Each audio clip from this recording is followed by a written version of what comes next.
Hello everyone, this is Old School from WhatTheBuck.net, coming to you live from our YouTube channel. I want to thank those of you who have subscribed so far. We had some interesting and pseudo-colorful comments this week, which I guess you kind of have to expect coming into the season. Fresh off of our trip to New Orleans to see the Bucks open the season at the Saints, obviously the outcome was not what we had hoped for, nor what we had predicted. As I had predicted, a 23-13 victory, and we ended up going down 24-20 to the Saints in a hard-fought battle, which was reminiscent of the game we played in New Orleans last year, with the Bucks squeaking out a victory there at the end, with McCown hitting Stevens in the corner of the end zone for the touchdown. This game was one that was marked by big plays on the Saints side of the ball. Their 3 touchdowns came on large chunks. A fly route to Devery Henderson on an offside where Breeze intelligently looked to that side. We were in single deep safety, and Rondé couldn't stay with Devery, which he probably couldn't do anyway. Devery's very fast. It was a heck of a play. Smart quarterback, good catch, good play. Hate to see it happen on us, but it does. The first drive actually ended with a David Patton corner route where Jermaine Phillips looked like he was out of position. We started in a cover two position. Flip crept towards the line, left Aqib Talib on an island, and Aqib couldn't make the play. Though he really had responsibility underneath anyway. He should have had safety help. And then the third big play was the screen pass to Reggie Bush, who made a tremendous catch.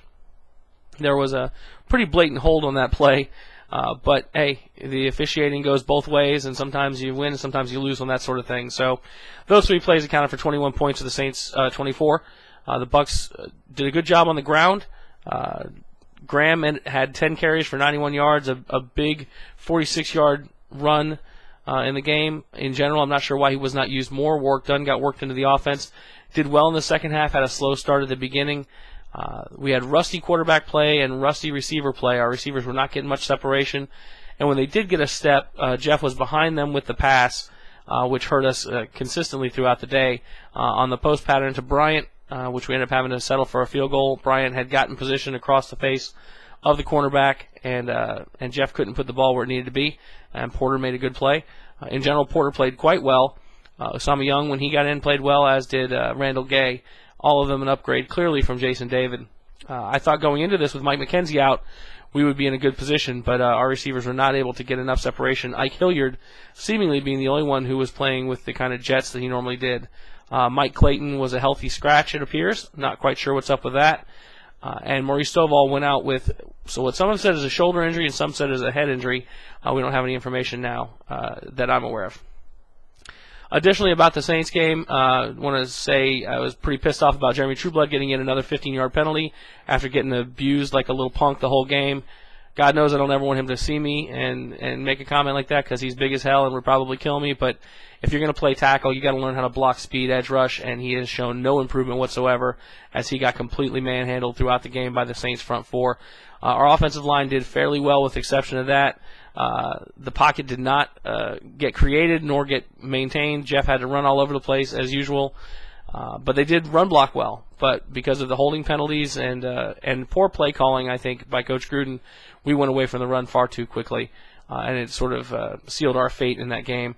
The last play of the game, which was the interception, was a little bit upsetting because we had Alex Smith isolated up top with a linebacker. That was a matchup we should have taken advantage of rather than going to the near side of the field, which ended up on the interception. It was actually almost a mirror image of what we had last year. Instead of Stevens, however, it was Alex Smith. Other news and notes, Chris Sims has found a home in Tennessee. Vince Young is going off the reservation, folks. I don't know what the hell's happening with Vince, but it looks like we're going to have to pay attention to what's happening in Tennessee Titan land. They had detectives called in to try and find him. Apparently they've said everything's fine, but old boy doesn't look like he's doing all right up there, and he's got an injury as well, which is a strained MCL that could have him out for 4 to 6 weeks apparently. Marcus Colston from the Saints got hit really hard by Rondé Barber, who had his best game, in my opinion, in 2 or 3 years easily. And it looked like that tore a ligament in his thumb. You notice when he got up, he was holding his hand. I believe that that's when it happened. I don't have any confirmation of that, but he's going to be out for a month as well. This week we have the Falcons. For those of you interested in the pregame for the Falcons, tune in to WhatTheBuck.net on Thursday at 7 o'clock. We'll be breaking down the next opponent, who we thought would be the Cellar Dweller, which we are right now at 0-1. Michael Turner showed up and definitely can provide the goods with 220 yards rushing, and Jurius Norwood added another 93, and Matt Ryan managed the game. His first pass was a touchdown, so we're going to have to make sure we right this ship, get our win at Ray J, and start turning things around a little bit, because the Panthers also took care of business by going out and beating San Diego without Steve Smith. So we kind of hoped that they would lose that game and not gain up a foot on us, but they did a good job and got things done. So, again, we're going to cover the Falcons game in detail at www.whatthebuck.net on Thursday night at 7 o'clock. Hope to hear from you guys soon. Thanks for listening.